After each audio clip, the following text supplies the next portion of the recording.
Au cours d'une séance de travail organisée ce lundi 1er décembre à l'intention de la délégation de la présidence de la République démocratique du Congo au département d'État américain, l'administration américaine a confirmé la signature ce jeudi 4 décembre à Washington de l'accord de paix par le président Félix-Antoine Tshisekedi Tshilombo de la République démocratique du Congo et Paul Kagame du Rwanda. Les deux chefs d'État sont d'ailleurs attendus sur le territoire américain ce mardi 2 décembre. Selon le programme officiel du département d'État, la cérémonie historique va se dérouler en deux temps et toutes les parties se sont accordées sur le détail protocolaire du programme qui devrait durer en tout 1h30.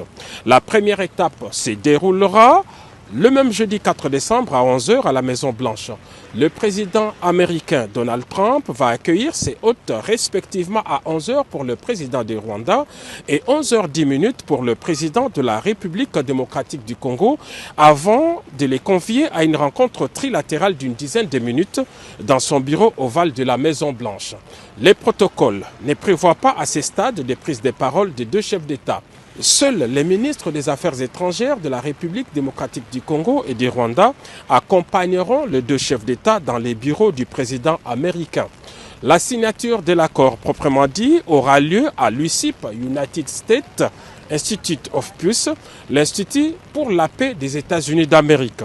Pour marquer les caractères solennels et historiques de cette signature, 8 chefs d'État ou leurs représentants y sont attendus en qualité de témoins de cet accord, en plus du président Donald Trump. Il s'agit des dirigeants de l'Angola, du Burundi, du Kenya, de l'Ouganda, du Togo, du Qatar, des Émirats arabes unis et du président de la Commission de l'Union africaine.